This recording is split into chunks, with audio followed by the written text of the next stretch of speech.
Okay,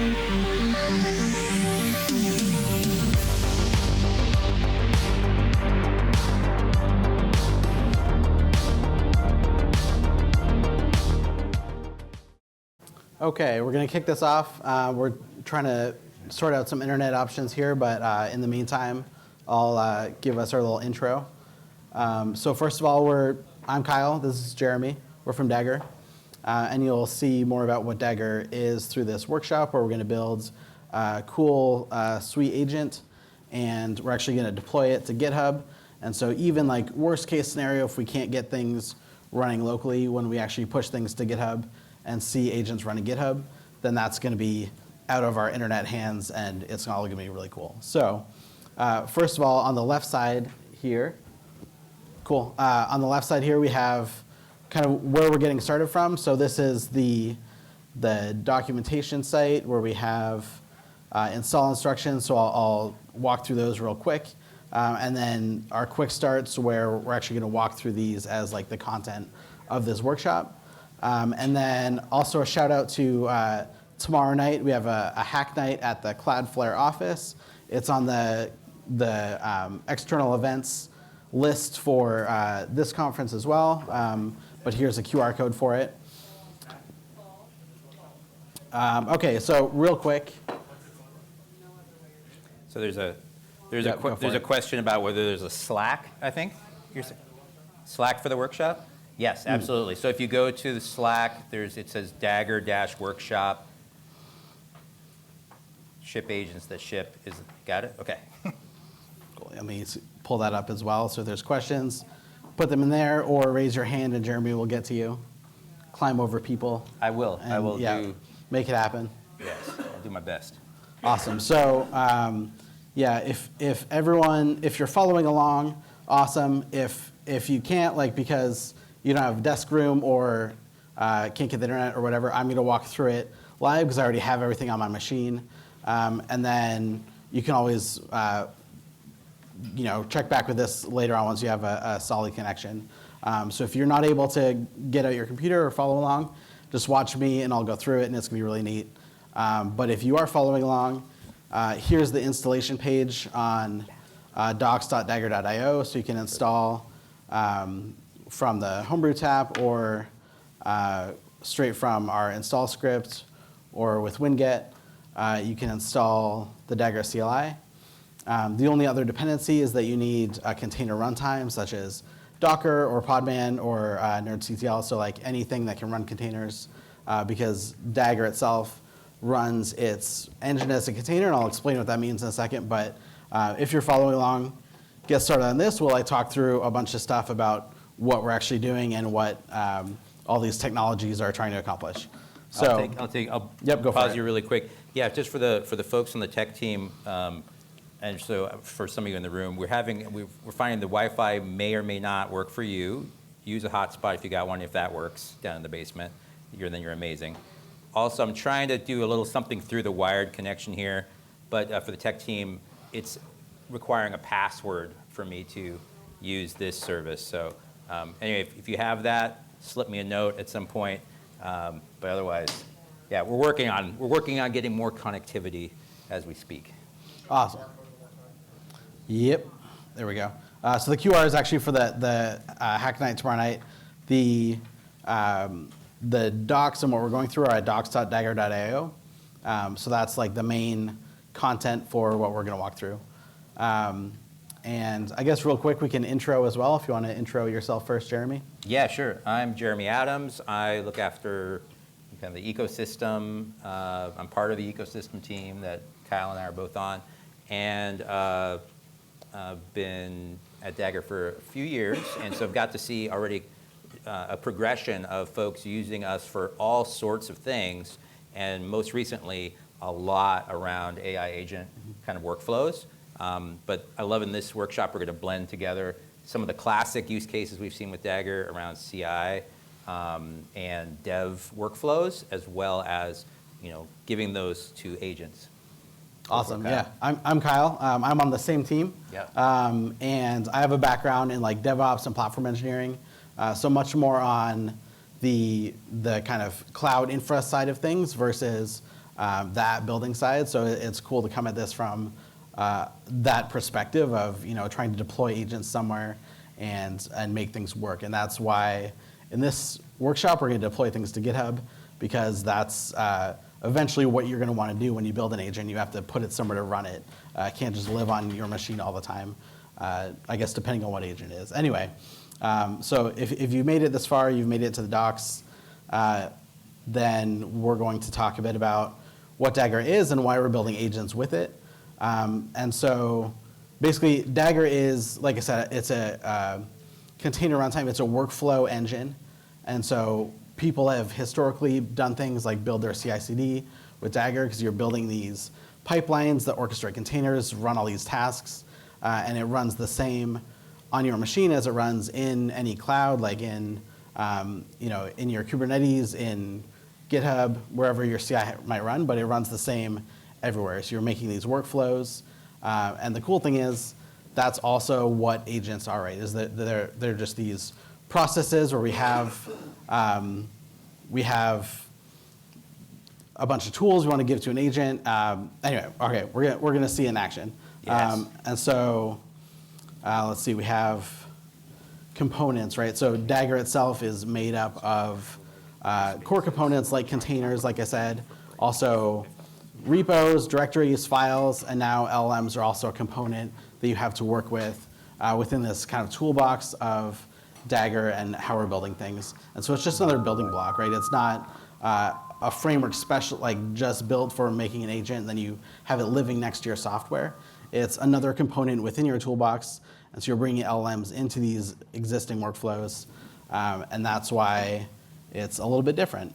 Yeah, you could think another way of thinking about Dagger in a nutshell is Dagger's for software engineering workflows and environments. So you're going to see us building some environments, essentially some containerized environments with some functions, and all of these things can become tools that human software engineers, AI agents, used for both development side as well as app delivery side of things. So you'll see that kind of course, these areas are all blending and kind of squishing together right now.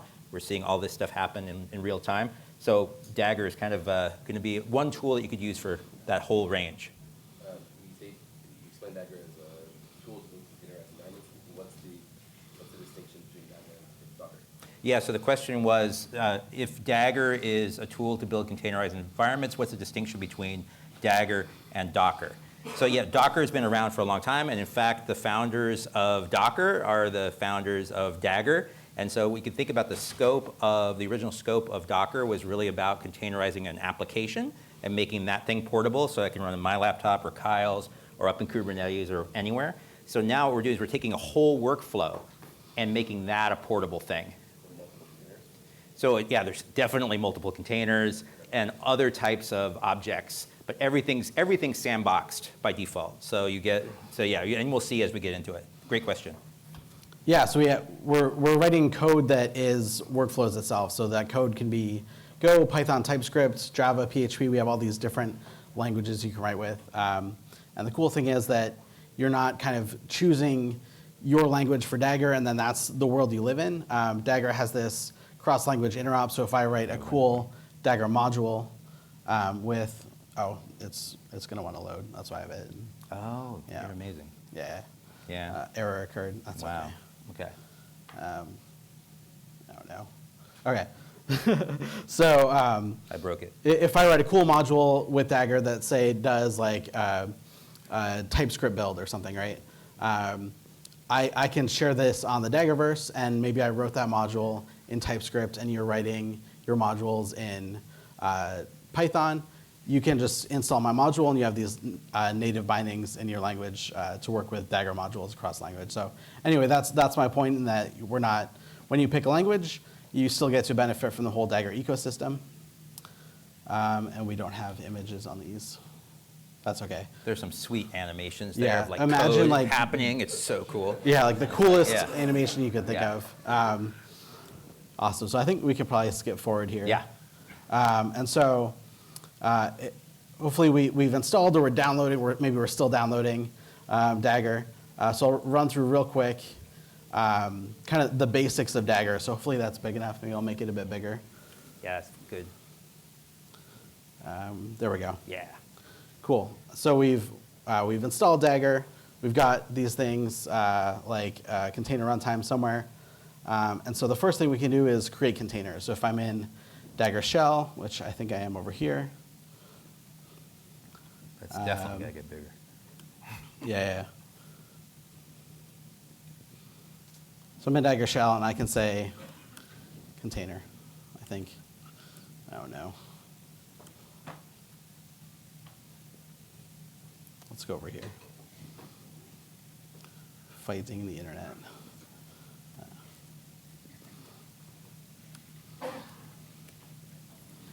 And so what Kyle's showing is there's like a few different ways of using Dagger on the command line, and including kind of a non-interactive, just fire off a Dagger command to run one of these workflows, a function that's one of these workflows. Or you can use it in this kind of interactive shell mode that he's showing here. Yeah, and it's all about building blocks, right? So like with the basics of Dagger, you have, like I mentioned earlier, things like containers, directories, LLMs. But with our code, we're actually going to be building larger blocks out of those blocks to assemble like an actual like part of a workflow, and then I'll take those blocks, build bigger workflows out of those. So as we're using shell, we're always going to be interacting with some level of a workflow here. But like with container, I can say from Alpine, and now I've got an Alpine container, and I can get we can do things with that, like anything you might want to do with a container, right? So I could literally say, give me a terminal, and now I've got a terminal in a container. And this is the exact kind of tools that we're actually giving to our agent as we're building these pipelines, right? So you can give it a container, but you can build a specialized workspace for your agent to do things like write the code. So there's a lot of setup to say that we've got all these primitives that we can give to agents to build some really effective software engineering agents by giving them the exact tools they need to complete the job. But also, like we mentioned earlier, people use Dagger for CI/CD because you can create these workflows for running your tests for your application or whatever. And the cool thing is that if you've done that, you can take that same code that you wrote for running your tests and give that to your agent. So now your agent isn't just guessing at some code that it's generating, but it can actually run your actual test the same way that your developers and your CI do to make sure that the code it's generating is valid code and that it can iterate on these things within the agent. So this is all what we're going to build right now. Yeah, and we were just talking to somebody outside before the session who was telling us that in his organization, they get not infrequently now, because of people like a product manager who's discovered vibe coding, or a team that's using AI-powered IDEs or whatever, that people are like cranking out these like massive PRs for him to review, like 25,000 line PRs, and and the PRs don't even stay static. So he's like, oh, I just got this PR and I have to review it, and then like I come back and now there's 5 more commits on it. That and so you've got this thrash happening. And so part of the reason why CI and AI, bringing that together, makes so much sense is we actually have to bring some balance back. Yep. We get this fire hose, we can all now just create so much code, but how do we make sure this is actually code that we can test and that we can deploy with some kind of confidence at some point? So we need to balance out and make sure that there's software delivery workflows that are there to test and build and validate things before we put them out in production. So some of what we'll get into today. Awesome. So yeah, let's actually get into writing something. So zoom it a bit so you can see where I landed it in the docs here. On the left side, we have quick start, and I clicked on build a CI pipeline. And that's basically to get us to a point where we have a project that we're going to make an agent inside of that can build new features for that project. So it's just going to be a real quick thing where we kind of set up this example project with functions that know how to build and test the project. So I'm on this page, and we've already talked through installing Dagger, and we talked a bit through the basics. So now we have this example application called Hello Dagger template. And if you go to GitHub and say, use this template, you can name it whatever you want, like Hello Dagger Workshop or just Hello Dagger, it doesn't matter. You can create a repo in your GitHub from this template. And the important reason for that versus cloning it is that that's going to make it way easier when we actually push things to GitHub in a little bit to make it easier for you to run the GitHub actions that actually run the agent. So we're going to use that template, and I've done that over here in this repo where I have my hello Dagger py, because I've done this in every language. You can use whatever language you want to use. I'll be walking through Python today because I think that's probably what a lot of people here today are most comfortable with. But if you're not, I can switch between languages. Just raise your hand and say, show me go. And that's OK. So I've got, let's see. So I've got this application in my GitHub now. I've cloned it to my machine. So now I can look at the code, and it's like this Vue app that has a bunch of things in it. But the main thing is we want to be able to make an agent that develops it, right? Optionally, you can configure Dagger Cloud, which is, let me just start loading that web page now. It's basically a visualization, so you can really easily see what your agent's doing, right? Because that's the hardest part of building agents a lot of the time is understanding, like, what are they tripping on? What's actually going on inside the agent? How is it interacting with its tools? What tools is it even seeing? So with this visualization, you're able to really easily see everything that your agent's doing. And that's helped me a lot, like, develop my prompts. Like, if I see the prompts and environments, right? If I see a lot of times that, okay, the agent fails because it tries to call this tool incorrectly, I can improve, like, the description of the tool, or maybe I need to change how the tool works completely. And so being able to see how the agent's behaving is a huge part of that. Whether you're using Cloud or any other thing to visualize your agents, that's like the most important part of making it reliable. OK, so we've cloned the project. We now want to create a Dagger module. So if you've installed Dagger, you'll run this command, Dagger init, with whatever SDK you're using. So we have these tabs here. So I'm going to be using Python, and then the name of the module is going to be hello Dagger, and that's important because that is basically the name of our object that gets created. So if I open this up, and I've run Dagger init, and now I can open in my .dagger folder, and sorry, that's really small. I don't remember how to make that bigger in Z, but we can. It's in the preferences. To zoom the sidebar. Command comma. Oh. You command in comma, here. and it'll. Yeah. And you just put the top. Well, I guess you don't have yours set, but it's it's a font size. Font size. That one. UI font size. Change it to like 25 or something. Watch it. There you go. Save that. Bam. Boom. OK. So now hopefully we can see the sidebar a bit better.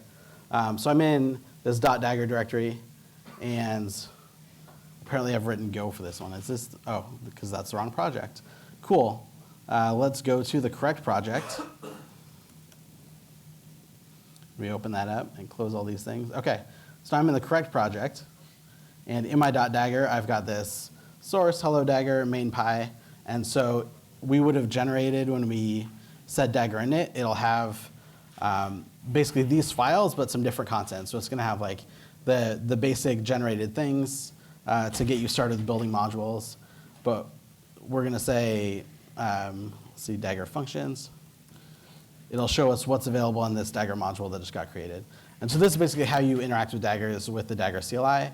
And you have this code that are just functions of how to interact with your application. So for example, this build one, we have a container. If we go down to this function, and you see we're just building blocks, we have a function that gives us a Dagger container that is from this base, and we put these files in it, and we run this command. And so in that container, when we want to do a build of our app, we can call that other function to get that container with our code in it, run another command, and then get a directory from that. And so this is like really basic Dagger stuff of how you create your dev tools using Dagger. This is like good to call out here.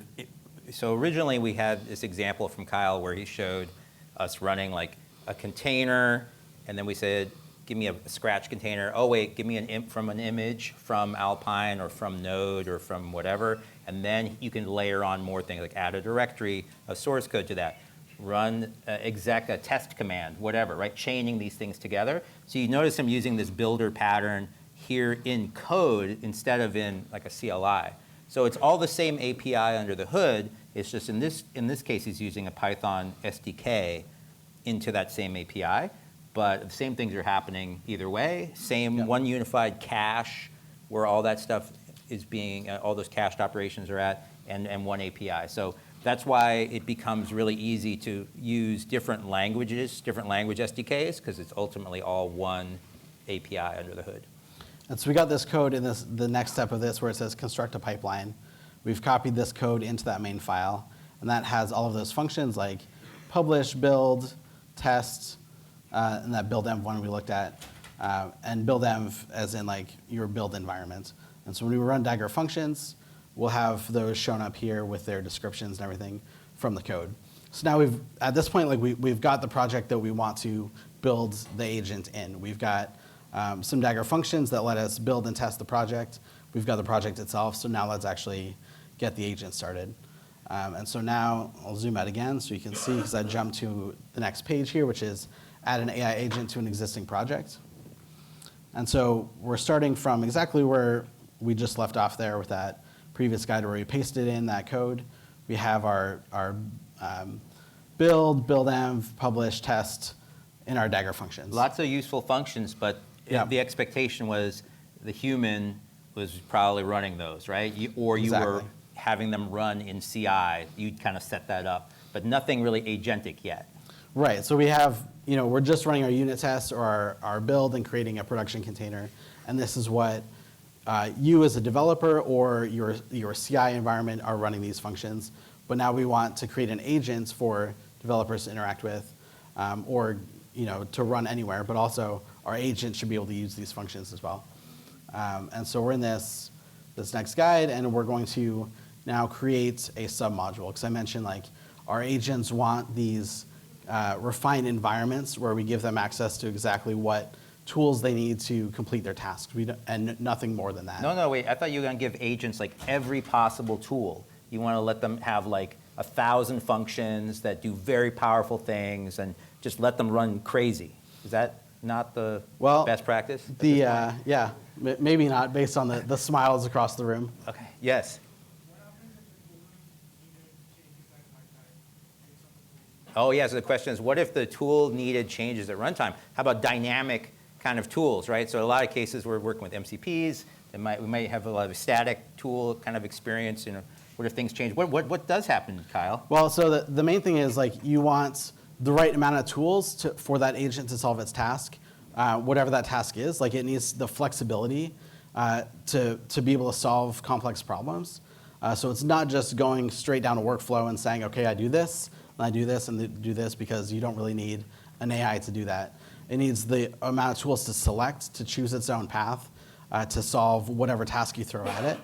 But you don't want so many tools that now this is a generalized agent that does anything, right? It needs to have some amount of focus so that it can solve a specific set of problems really well. But we will see, like in the agent loop that's going to happen, we will see the ability for the LLM to see this like menu of tools it has, and that for it to select the right tool at the right time, given the context.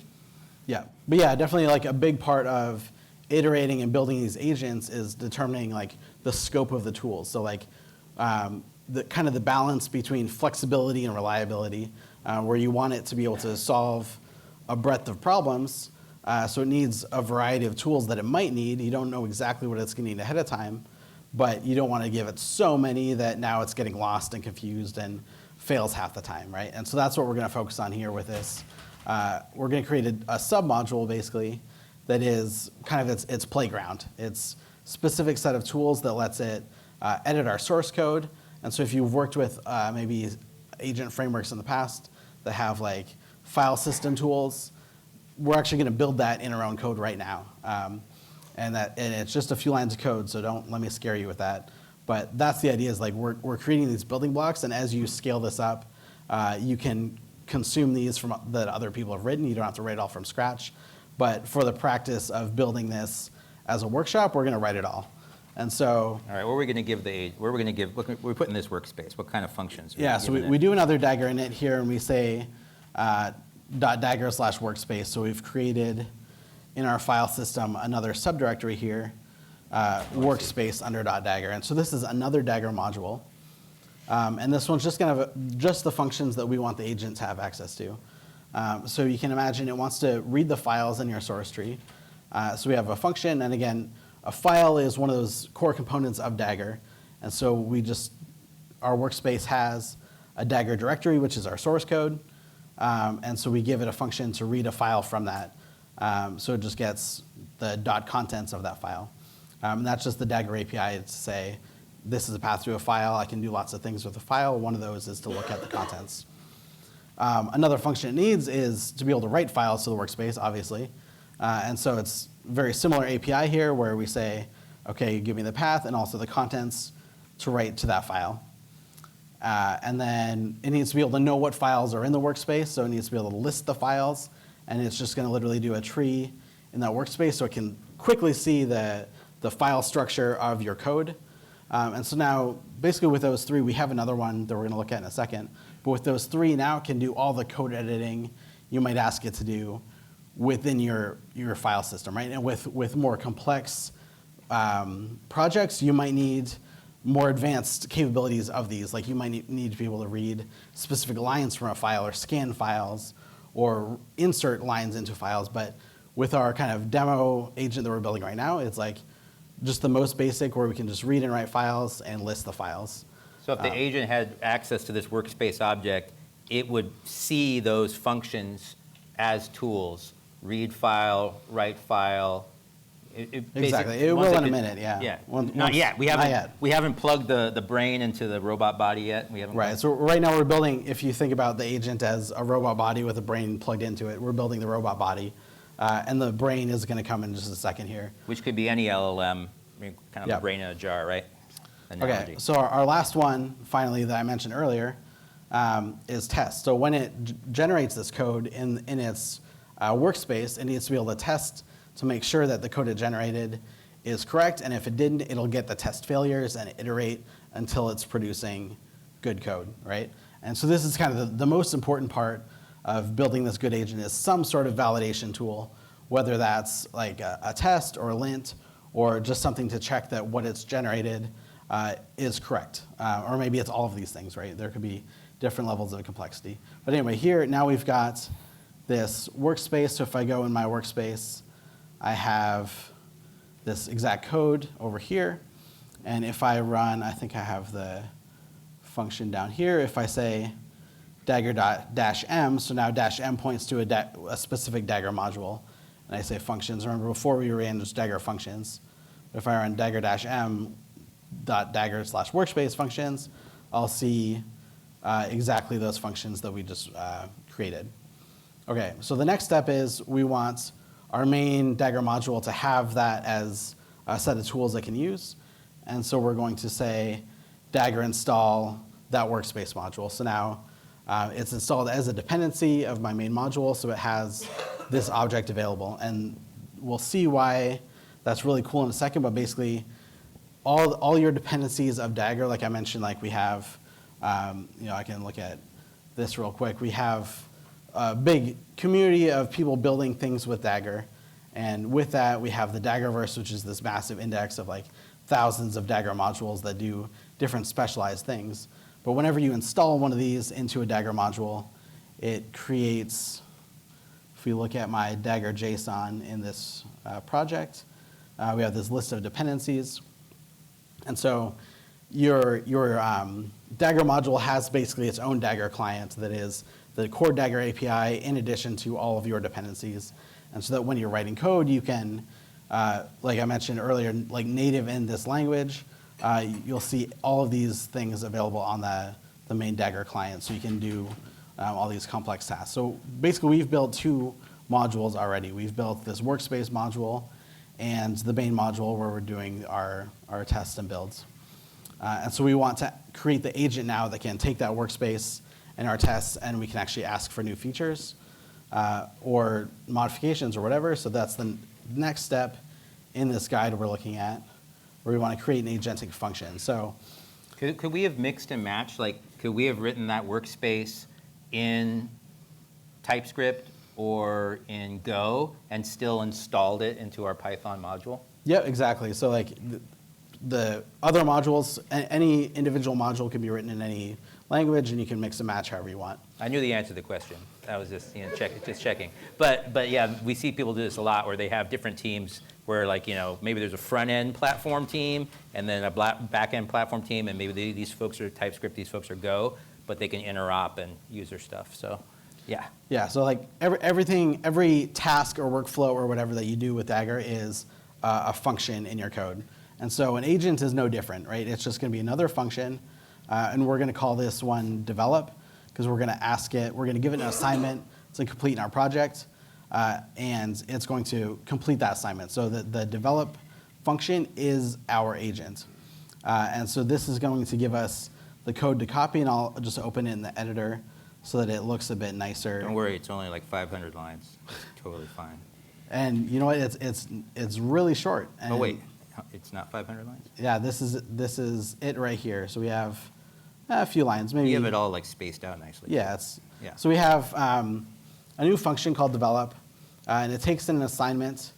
This annotated thing is just a Python way of getting us these doc strings for the parameters. But in different languages, like we can see back here, if we go like Go, your arguments just look like this, where this little comment is basically the help string when you're using the Dagger CLI and say Dagger functions. It'll say the assignment parameter is assignment to complete, which is really cool. And we see our source here, which is like our project source. But of course, we don't want to have to pass that as a parameter when we're calling our agent. So there's this cool thing with Dagger where you just say default path is /, and that's going to be the root of our Git repo. So if we don't pass in explicitly a source parameter, it's just going to pass in our Git repo as that parameter. And so now we just have to say develop, build me a cool new feature, and it's going to kick off our agent. So let's look at the components of the agent real quick. So the environment is like the main thing, right? And I've used that word a lot today, and hopefully a lot of people are using the same word in the same way, but you have your robot body in the brain, like Jeremy said, where your environment is basically not just the tools that it's using to complete the task, but also your inputs and outputs for the agent, any objects or state that it's working with, all of this is the environment. And so we want to construct this environment and then plug in the LLM, which is our brain, and say, here's your environment, here's your task /prompt, and complete the task. And so this is the environment we put together, where the assignment is a string input. So we have this cool kind of way of declaratively building your prompt, right? Where our assignment is the assignment to complete, but this workspace input is a workspace with tools to edit and test code. So now that our agents, when we connect these things, we'll see this as the description of this thing that it can use and say, okay, we're building up this prompt by annotating our code, basically. And so with this workspace input thing, that's referring to the submodule we just created. So if the workspace. Exactly. Yeah. So Yeah. if we called that something else like foo workspace, and we installed that, this would be with foo workspace input, right? We're dynamically generating all of these functions for the environment type to say, any objects in my dependencies I can have as an input or an output of my environment. And so we notice that we also have a workspace output, which is the completed task. Because all objects in Dagger are immutable. And so I give it an object, it's going to do a bunch of things and give me back a different object that's its completed task. And maybe that's like a boring detail, but the main thing is the thing I passed in is still going to be the same, but it's going to have a new version that's given me back called completed. I mean, I think a lot of people are dealing with this kind of stuff now, right, with the different APIs and like doing a bunch of JSON parsing and validation, right, and trying to, there's different frameworks doing it different ways, but you could just think of it as this is our way of saying, like, here are the typed inputs. These are typed inputs. We're expecting a typed output back in the end, and this gives us a way to ensure that we're getting what we actually asked for. That's right. And now, next we need our prompt. So we have the environment and the prompt, and we give both of those to the agent, basically. So the prompt, I believe, is just a bit lower here if you're following along here. So it wants you to create a .dagger/develop prompt.markdown, and it looks like this. So I'll just open it again over here on my editor. So this is our prompt. And so we're saying you're a developer on this project. You're going to get an assignment and the tools to complete it. Your assignment is $assignment. And so this is basically, it's going to be templated in by the assignment in our environment. So it's going to drop that right in that prompt, so the agent itself doesn't have to go read this other variable in its environment. It knows, okay, my assignment is make this cool new feature. And then we have a bit of prompt structure here, right, where if you've built a lot of these agents, you've probably kind of refined how you build your prompts and what those structures look like. This is a really simple agent, so it doesn't have a ton of structure. But we do say, before you write code, make sure you analyze the workspace to understand the project structure. So it's not just going to create some garbage and be like, cool, I made this new file, but I didn't look at the project first. Don't make unnecessary changes, because sometimes you'll see, especially certain models without the right constraints, will go make the change you asked for and then change 4 other things and be like, cool, it looks good, ship it. And always run the test. So we do have to ask it to run the test once it's made those changes. So it's not just going to see the test function and be like, oh, I should probably call that. We want to make sure to tell the LLM, like, okay, you have a tool that can validate the code you're writing. Make sure you use that tool. And then don't stop until you've completed the assignment and the test passed. So this is telling it, keep working until you've satisfied what I asked it to do and the test passed. Some good reinforcement. You kind of like told it run the test twice. You're Oh like, yeah, you better. And this comes from experience, and right? maybe a third time will help too. I'll say It doesn't hurt at all because and maybe in all caps, because it's like what we find. We end up running evals on these things, right? Where we'll try different LLMs plugged in, and then we'll iterate something on the prompts, and until we're getting the results, the consistency we want across the different ones. And yeah, it comes from experience of knowing like how they veer off track and et cetera, how we're writing these. Yeah, and that's like when I mentioned earlier, like using something like Dagger Cloud to be able to see the visualization of all the work the agent's doing. If I'm frequently seeing like, okay, the agent's just calling write file and then returning, I know that, okay, I have to tell it to look at the code, I have to tell it to test the code, and that's going to be different for every model, and especially like the prompt structure is different for different models.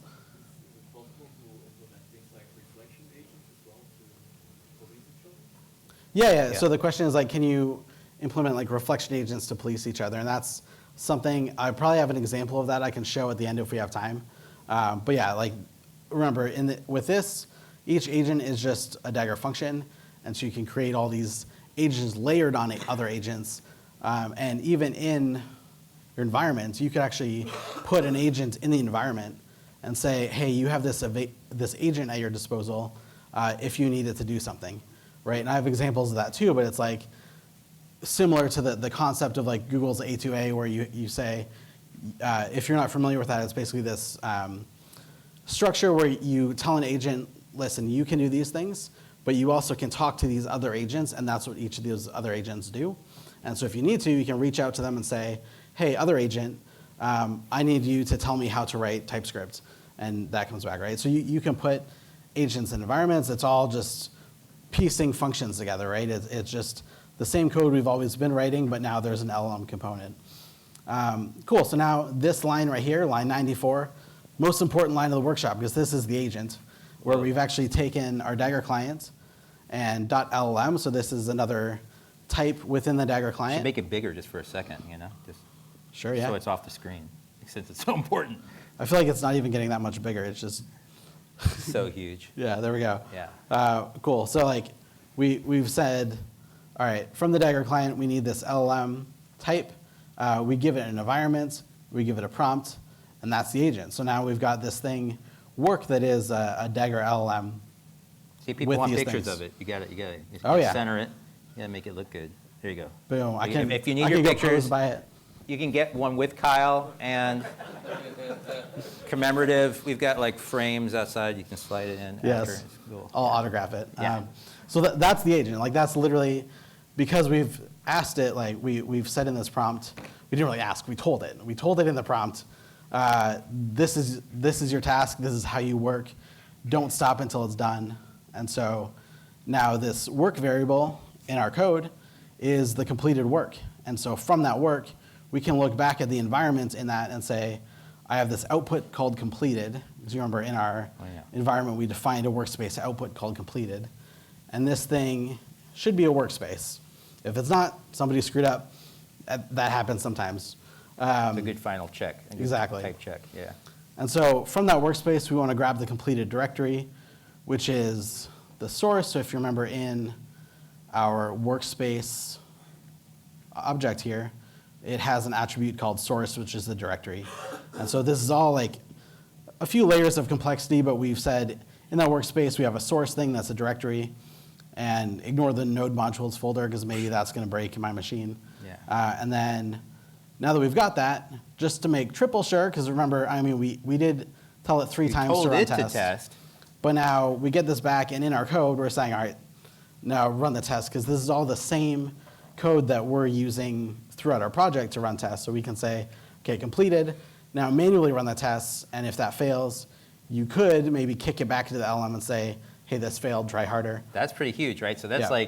like trying to put the agents on rails or give them guardrails, whichever metaphor you like better.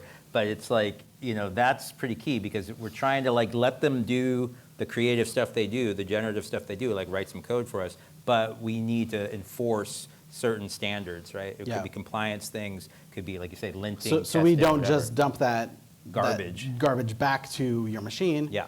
And remember, all these changes that it was making as it's iterating on these things, that was all done in a container. It's not just changing your file system as it's doing its work. And that's a key thing too, because now maybe you have 10 of these agents running. They all have their own sandboxed workspace where they're editing these files. They're not messing up your local state. And before we do mess up our local state, we triple check that the test pass, and then we say, okay, return that completed directory. And so now this function, and we'll just triple check here on the guide side they didn't miss anything. We say Dagger functions, and we have this develop one that shows here. So now if I go into Dagger shell, which is hopefully what it asked us to do, it is. I say hopefully, I wrote this, so we're just checking myself here. And I can go in and say Dagger. Now before I do that, one thing I don't think I called out at the very start here was that we had to like configure an LLM provider. So with Dagger, you bring your own model. You can use OpenAI, Gemini, Anthropic, Local models. Olama, Docker model runner, like literally Whatever. any Bedrock, anything you can anything. hook up to, Bedrock. Yeah. So you do have to configure some environment variables to be able to, for Dagger to make API calls to that, right? Because we're just the agent with the tools, the model's living somewhere else. And so this is this configuration page, configuration/LLM, shows all the different options on how to configure things. One really cool thing to call out, I'm just going to type something really scary. Oh my gosh. So Dagger also has cool secrets provider integrations. So I don't have my actual API key echoed there. I just have my 1Password reference. And it's just sitting in 1Password somewhere. And so, let's see. Yeah, so it's just pointing at this credential. Yeah, and then if I reveal in plain text. So I've configured this in my environment. So now when I say Dagger, it's going to take a second to spin up. And this is the part where if you're struggling a bit with Wi-Fi, this might be a bit tough, but it's okay, because if you are following along, we're going to push this to GitHub in a second, and it's going to run in GitHub, and it's going to be on GitHub's network, so we don't have to be beholden to that. Can but you now, run LLM? Yeah, exactly. So now if I say LLM pipe model, for example, where you see my little 1Password prompt. Nice. So it's got my key. It's going to take a second to think about it. And so with each model provider, we have a default model, but you can also specify one. We can also specify one in code. But right now, by default, it's going to use Claude 3.5. So maybe we're not going to get the best results, but we'll OG, see. Yeah, classic, it's a yeah. classic. Yeah. Yes. Cool. So now I have that, and I can say -help, and we have that new develop function, right? So I can say .help develop. And so this is the thing we just made. Where Can you bump that up a little bit bigger? For sure, yeah. Perfect. Thank you. So we have that required argument of assignment, and that was our assignment to complete. We have an optional argument source, which again, it's just going to be my repo, and this is going to give us back a directory. So here's how I use it. I just say develop and then do the assignment. So let's say develop, and then we didn't actually look at the project we're Daggerizing yet, but I promise it's like a Vue.js website.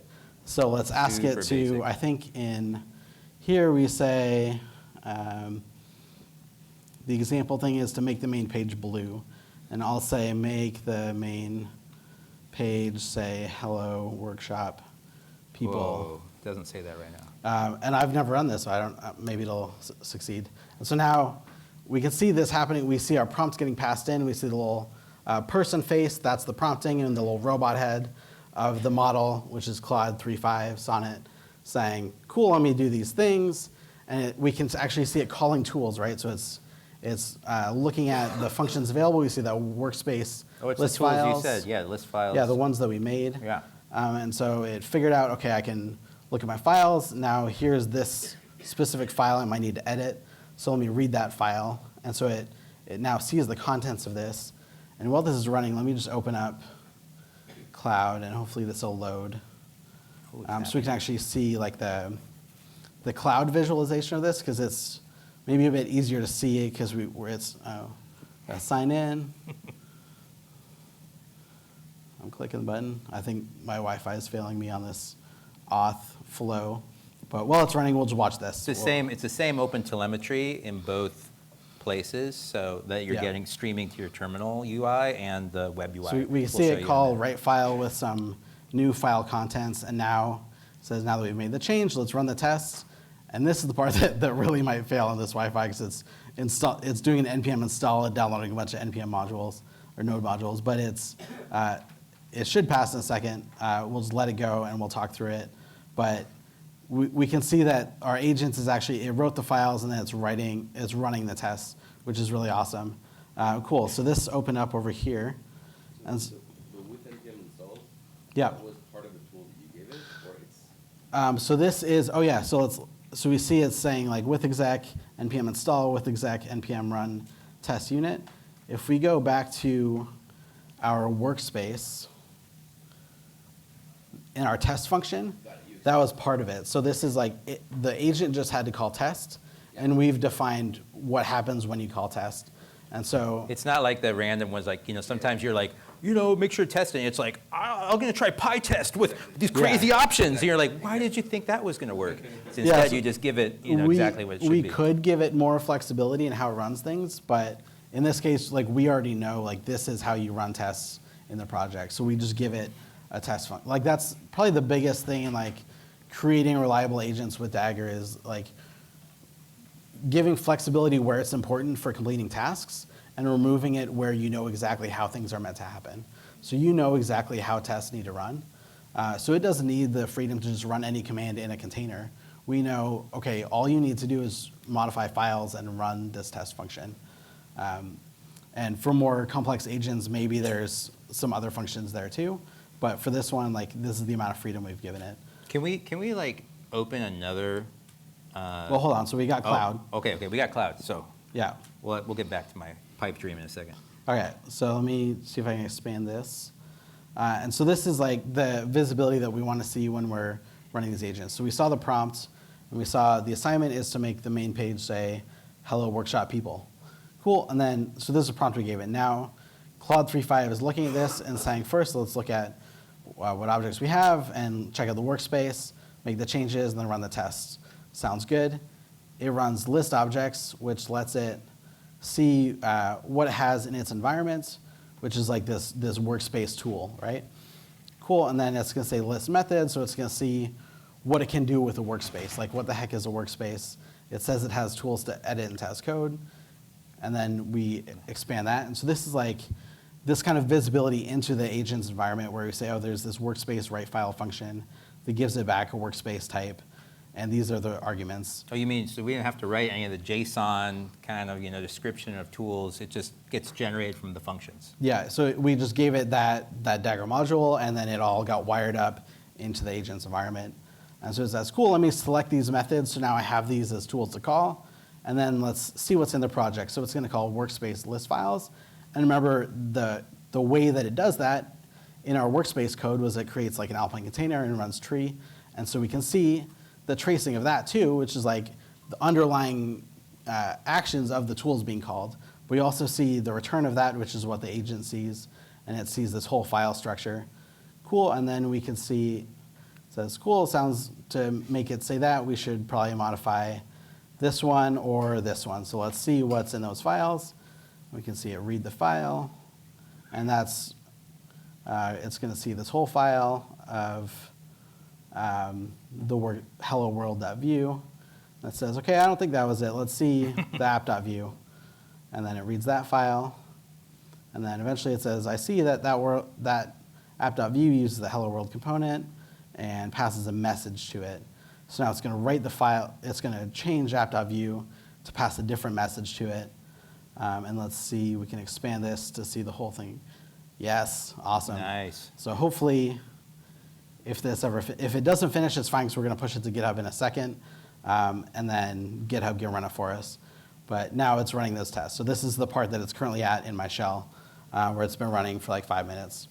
So yeah, that's the visibility part I'm talking about, where we can see exactly what the agent sees and what's happening under the hood. So then this is, yes. to be clear, right, so this is all running on your laptop, and yet it's all inside that Dagger engine in containers, totally isolated from, Exactly. from So your laptop. Dagger Cloud is just showing me the visualization. It's not running anything for me. This is on my machine, which is why it's still running. Well, right, and this is like because of the connection we have and because of, whatever, the load we're putting on it. But it's, the other thing to think about is it could be like, we're using Python here, we're using Node, right? We're using a bunch of different tools. So like the app is Node, but the workflows that Kyle's writing are in Python. You could have a laptop, say, or any server that just has Dagger and a connection to the internet, and you don't need any tools installed. So that's why the environments is not just for the agent and developer. I mean, it kind of goes all the way through. So you could have a brand new laptop with just Dagger, and it would, because it's using a Python runtime container for the workflow he wrote in Python, that's just implicitly there. So you don't need to install Python. You don't need to struggle with VMs or any other versions or whatever. It's done. And then inside of that somewhere, there's Node container that happened, right, in order to create this environment, the build env and the build and all that. And that, again, it's all just nested inside of there and cached and everything else automatically. So you could kind of just do this with a very bare bones machine setup, and everything will just work. Yeah, so what we can see that we probably won't get to run this part locally just because we'll come back to it if it finishes. But anyway, I'll just describe this flow here where we say, okay, we're in shell, that happened, like we ran that develop thing and it gave us back something. But now in Dagger, like I keep saying, we're in shell. Dagger, when you type Dagger and get into that, this view, it is a shell, just like Bash, right? Where we can actually do things like create variables and chain things together. And so what we could do, if this finished, is say, okay, let's actually save the output of this thing, because remember, it returns a directory. Save that to a variable called completed. And then we could pass that to our other functions, because remember, they default to using our Git source from our machine, but we could pass in that optional directory to all of our functions to say, use this directory instead.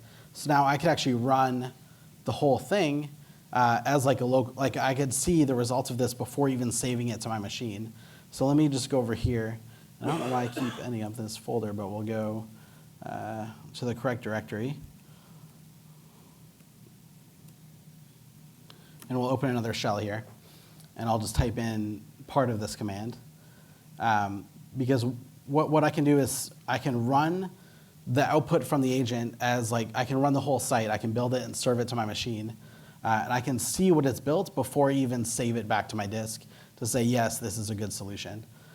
So once we get this connection here, just waiting on pipes to connect to each other. And we'll let that run for a second. But the main thing is we can pass this around. We can run all of our functions with that completed directory, and then finally say, all right, we say export, that saves it back to your disk, and we're done. So the next step is, all right, we're good with that. We know how to use this agent locally to ask it to make cool tasks. That's fine. But my people requesting features on my site, they don't have this installed. They don't have Docker and Dagger installed on their machine. They don't want to use Dagger shell. They just want to go to GitHub and say, make this new feature. So that's the next step here. And it sounds ambitious, but it's really quick. So we've got plenty of time to look at the solution here. And we'll look at it in Python once again. And so the first thing we're going to do is actually install another dependency from the Daggerverse. And this is my module called GitHub issue. And it's basically, if we go to Daggerverse. But we saw it installed earlier when you showed us that Dagger JSON with the exactly, but that's dependencies. because I skipped ahead. Oh, I see. Yeah. Nice. So if we search for that, and we have this module called GitHub issue, it's got a bunch of functions that let us do things with GitHub issues, like we can list GitHub issues in a repo, we can list the comments on a particular issue, we can write comments, we can create pull request comments, all kinds of things with GitHub issues and GitHub pull requests. So with this module, where I've just basically used the GitHub Go SDK in this Go module to connect my Dagger functions to the API calls, I can install this in my Python project, and now I can have the ability to work with GitHub issues, and so all it needs is a GitHub token. And so we add another function to our code called develop issue. So remember, we created develop, now it's develop issue. And all this is going to do is say we have a GitHub issue out there with our feature request. We want to read that GitHub issue, give it to our agent. The agent's going to do all its things, then give us back a directory. We're going to take that directory and make a pull request. Oh, so like really similar to like the assignment that we gave it. Instead, it's going to be reading the GitHub issue. And instead of just getting the directory back ourselves, we put the directory into a PR. So we can see the code here. Yeah. And so this is the entire thing here where we're not writing a new agent to do this. We're using our other agent. We're wrapping it with some other pieces to say, go here to get the assignment. Once it's done, put that completed work over here, which is the from here was like read a GitHub issue. And then we get that assignment, and I can open in the editor, so it's probably easier to see. OK, so we get that GitHub issue. From that issue, we get the assignment from the issue body. We pass that to our develop function, because this is our agent, and say, here's your assignment, here's the source, which came from that same defaulted input argument. And then we get the issue title and URL, which is going to be really cool, because then we can actually, in GitHub, automatically have the new pull request linked to the GitHub issue, just by having the body say closes this issue. And that's going to create a pull request. And so this whole thing, like you can run this part locally too. You don't have to run this part in GitHub, but it just takes the GitHub token and an issue and the repo name, so it knows where to put the PR, and then it does that whole flow. But we actually want that to run in GitHub, and that's super easy. So we've made that thing. We just saw the code. Now we create a GitHub Actions workflow. The first two things we need to do is in the repo, we need to create 2 repo secrets, one for our cloud token. Again, that part's optional.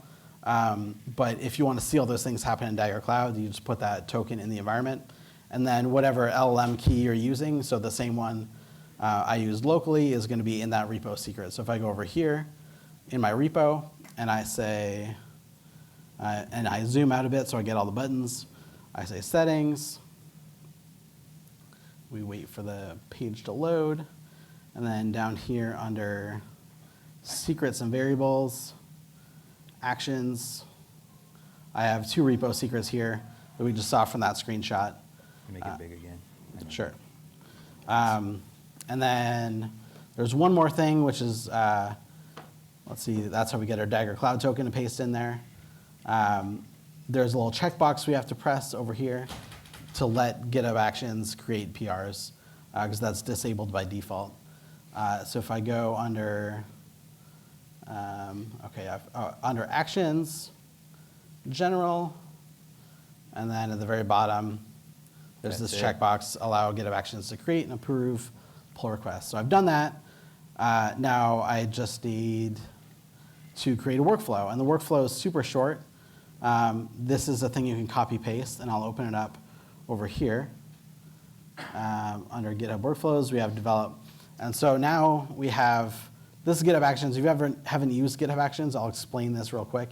But it's basically a CI platform, and we have, with this configuration, we tell it when events happen, go do these things. So in this case, we say when a GitHub issue is labeled, and the label is called develop, then run this command. And this command is the Dagger call develop issue with those arguments like GitHub token, the issue ID, and the repo. And these things are all coming from GitHub Actions automatically. So like the environment's GitHub token is created here, where we say this command needs a GitHub token with permissions to write contents. Contents are like commits to your project.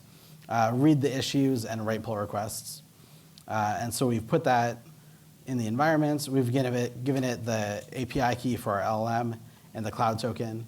And so now just by running this Dagger call, that connects the dots where GitHub Actions, whenever we create that label, is going to run that Dagger function. And that Dagger function has all the capabilities to run the agent and open a PR. So that's like us in the Dagger shell when we are running like the develop function or some other build function or whatever. This is just having GitHub Actions run the develop issue function for us. Yep.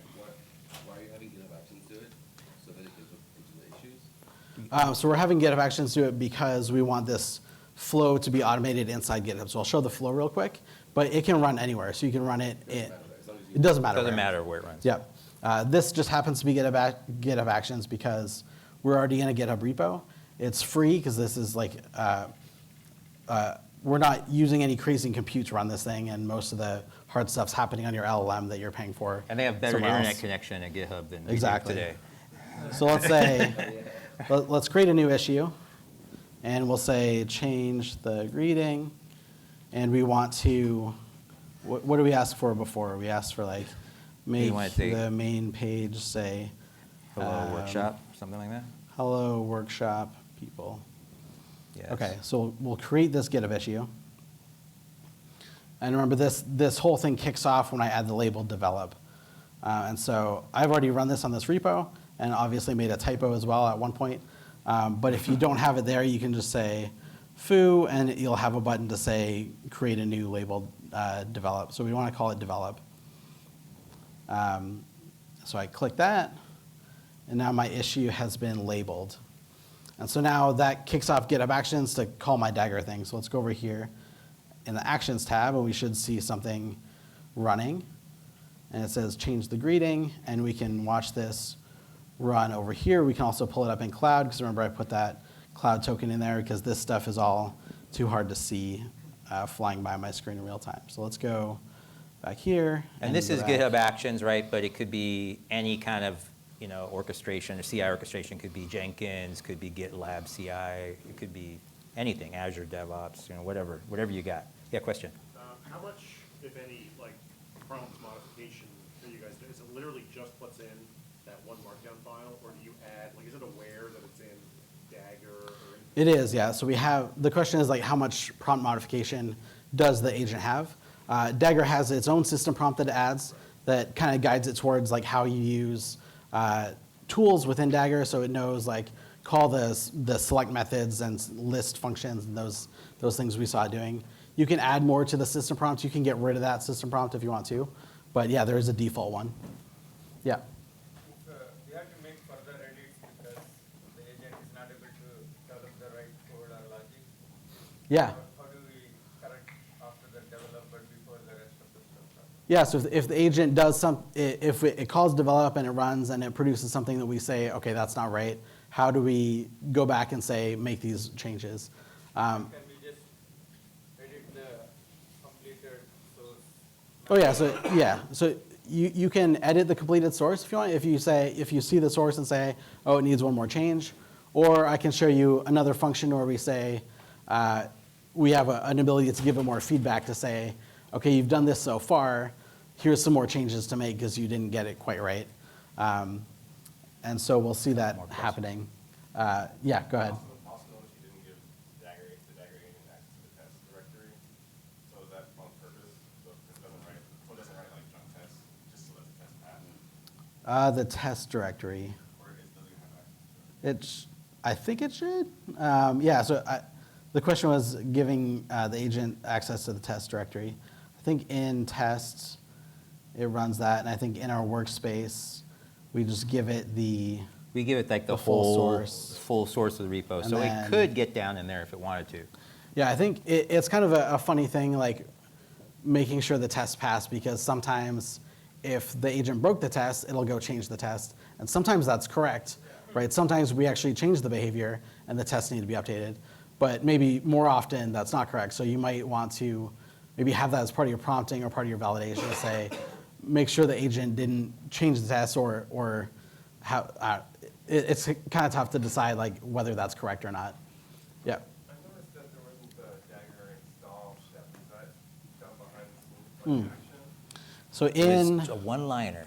yeah. So in our workflow, we installed Dagger, but it's really just there's a Dagger for GitHub action, and so we just said What, three-liner in this? three-liner. Yeah. So we said this version of Dagger, but this installs Dagger in your GitHub Actions runtime, basically.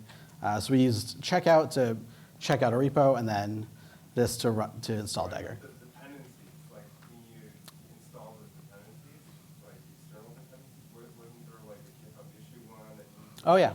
did that happen automatically?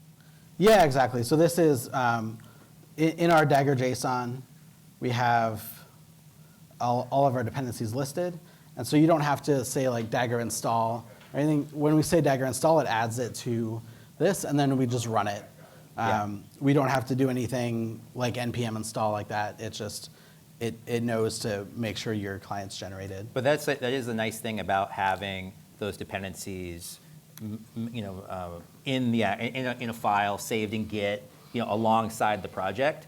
So, because like what we've done, essentially, like when we first got this project, this Vue app project, it didn't have any Dagger, didn't have anything, right? It was just like an app that you could run, and then we said, oh, well, let's Dagger init in this thing, and then we got that little .dagger where we started developing our build and test functions, right? Kind of like our tools for development or for CI, just alongside. And then in there is where we've been installing more modules, like the workspace, the GitHub issues module, like anything else you would need. So now, and that's all in Git. So the thing's now like this fully loaded, like Daggerized project. So it's kind of carrying around its own tools on its back for working, just for a developer to use, or platform engineer to use, or for an agent to use. Yeah, we're just like waiting for things to load here. Yeah, go ahead. Have you gotten anything like Dagger in Dagger, where you have it spinning up like agent fleets, and they have different roles? Yeah. Yeah, so that's, I mean, myself as someone that builds a lot of Dagger code, I have agents that need to write Dagger code. And to reliably validate those things, they need basically Dagger inside of Dagger. So that's exactly like a thing that you can do, and I can even pull up, if we go to, we're a bit short on time, but we're basically done with that We got guide. We're just 11 waiting minutes. for it to run, yeah. But we have an examples thing here on the docs, and there's tons of examples here, but one of the really cool ones that I like the most because I wrote it is, I thought you were going to show mine, but that's let's fine. see. No, it's fine. It's fine. Oh, it's not, okay. Oh. We're going to add to the list of Yeah, add examples. to the list. It's going to be even cooler list soon. So We'll we get- have, we'll get your question next. Yeah, there's this repo under my GitHub, kpenfound/Dagger programmer. And this thing is something I use to, like in the docs, we saw those tabs of all the different languages. And so whenever I write a new guide, I have to have it in 5 languages. And so this agent can take it in one language and produce all the languages. And that's just an agent that knows how to write Dagger. And so to do that, it has a lot of cool things in addition to be able to like run Dagger in Dagger. So if we look at the code for that, it's just like, This one's in TypeScript. yeah, this is the TypeScript one. And when it runs tests, it runs the Dagger thing, and there's this flag privilege nesting so that the inner container can talk to the engine. And this is writing Dagger code, basically. Yeah. Question here. Curious, how does this relate to MCP? And would you use Dagger to implement MCP servers? And is there some overlap because you have all these modules, which maybe you could imagine having multiple MCPs as a different mechanism? Yeah, absolutely. So one way to think about it is we were kind of doing this thing with Dagger modules before MCP came on the scene. And then obviously we're like, oh, this is super aligned with the way we think things should be in a lot of ways. And so you can today even take a Dagger module and you can say Dagger-M, the name of the module, MCP.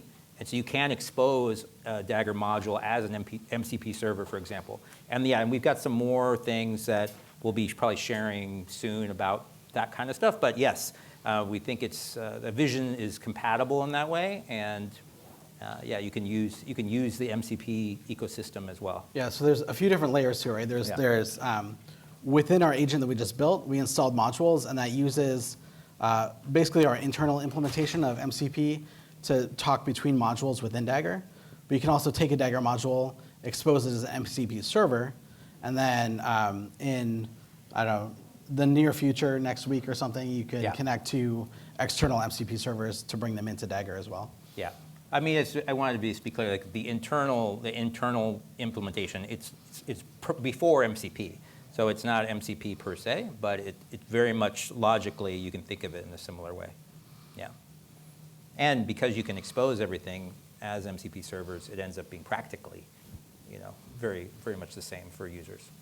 Check it out. We got our PR. What? Finally. Oh, we got a PR? So we got our PR open, says, make the main page say that, closes that issue we created. We have that commit pushed up, and we see the user is this GitHub action spot. And we have on the welcome.view, it changed from documentation to, so maybe that's right. Oh, I deleted this other thing too, because it decided that's not needed. Yeah. Cool. So we have a really cool agent. Yeah, it needs lots of It's just vibing back prompting. there, Yeah. The agent's just like, yeah. But yeah, so the main thing is we were able to get it to run in GitHub, so I was able to request that feature, and it ran hands-free. And now, yeah, exactly. So right now we only built in the one thing where it says we create an issue, that's a feature request. But if we look at, I think on this examples list, we have this one, this greetings API, which is my main demo project. And it has a ton of stuff in, there's 5 different agents in here. And one of them is I want to give feedback on a PR. And so we could probably open one of these. And I give it some feedback. I say /agent, add this other, so this one, the original one is make a new endpoint for my API. And then it did that. And then I say, okay, here's some feedback. The endpoint should be authenticated. And then it picks up again, pushes some new changes. And then I have another agent where I say /review, and that will create a review for my PR with any other changes that I need. And then I can say, okay, make those changes. And then also, please don't delete all the tests. Very important to add. And that could be, you don't have to be inserting yourself at every one of those points, right? Yeah. But in this case, it's great for when we're But yeah, showing if you want an people. example of how you could take what that workshop just built to the next level where you have all this feedback and more advanced things, this is a great repo to look at, this greetings API, because it has all of these different agents doing tons of things. It even has one where if we look at, if I as a human push up a broken thing, because we still have humans developing stuff sometimes, right?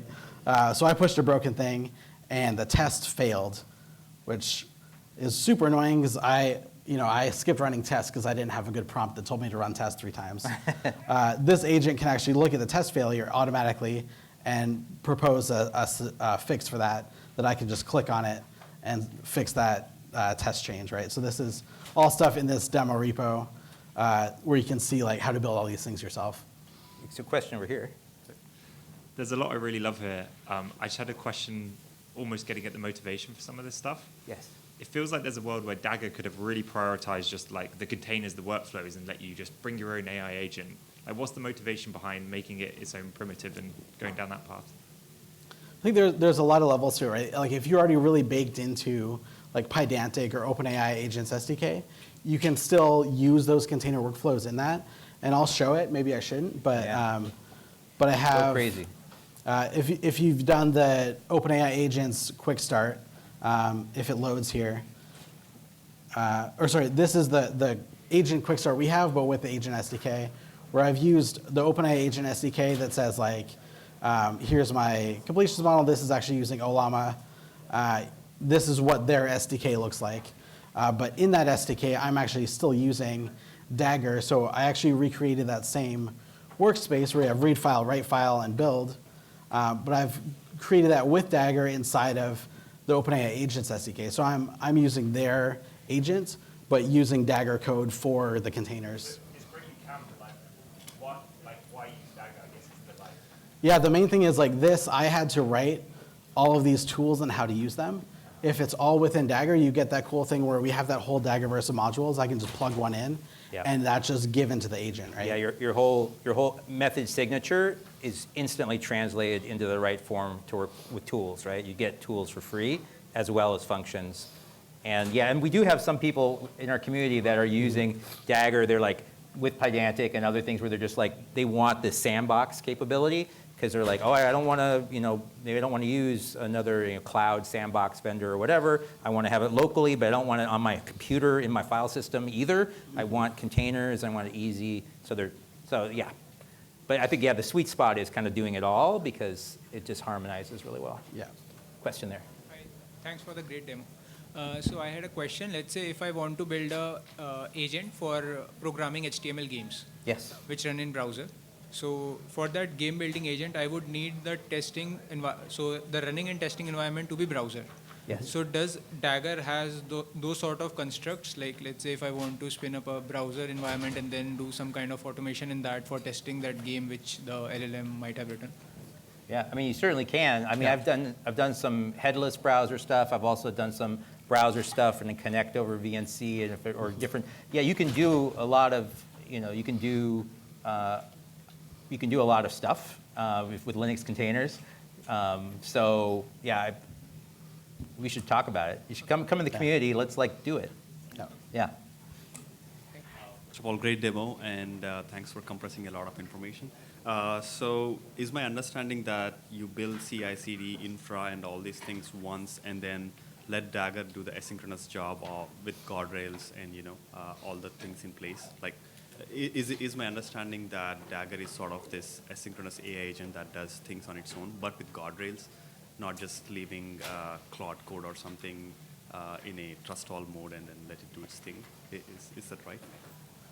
I think, so the question is what is Dagger in a certain sense too? But Dagger gives you this platform to create these software engineering workflows that can be used for shipping software, that can be used for developing software, and the environments that we saw. And then you can use them as a platform engineer or as a developer, but then you can also hand them off to agents. And so we think that's really powerful, the fact that you can use that same platform to do all those things and to create those guardrails, like you say. You can, the one thing I wanted you to show, and you got 1 minute, can you just show your terminal? And just let's get vibey for just 1 second. So you're connected to an LLM right now, right? So go ahead, just let's talk to this LLM. So it turns out that we've been using the shell mode, which lets you, kind of very declaratively say, I want container from Alpine with this file, and give me a terminal into that or whatever. Now, what we've done is we're chatting now directly with the connected LLM, and this LLM can see all the Dagger objects you have. So another way you can use Dagger is you can just say all right, I'm just going to create this container, and I'm going to say, hey, LLM, you see that container? Why don't you write some software in it? So you can get that kind of workflow going too. So there you go. So he's actually saying hey, give me a Python container. And so it's going to actually look and see what methods exist in the Dagger API. And it's, there's this container method in the API, which we were using earlier. and then it's going to like, decide, oh, I'm going to use container, maybe from, container with exec to execute. So these are just, it's exploring the Dagger API right now. Got it. And now it's going to like, it's actually pulling a Python 3.11 container, then it can do things with that. So, it's actually using containers like, kind of like computer use or something like that. But, so yeah. So you can go, we didn't even show that side of it because, we're trying to show the guardrails, but you can also use it in this kind of a style too. Got it. And one follow-up question. Typically, LLMs are good at small to medium tasks, and that's what we have seen, like a small to medium task here. How good is Dagger at orchestrating like a large task which needs design or some user input or multi-turn prompt, not a small medium task but a large task? How good is Dagger with that? Yeah, the question is like size of tasks that Dagger is good for. I think if you if you decompose things down and you can architect things right, it can handle a lot of different sizes. And I know we're at time now, so we're gonna end here. We'll take some more questions outside the room. But in the hall for sure. And thank you so much for everybody that attended. Thank you guys.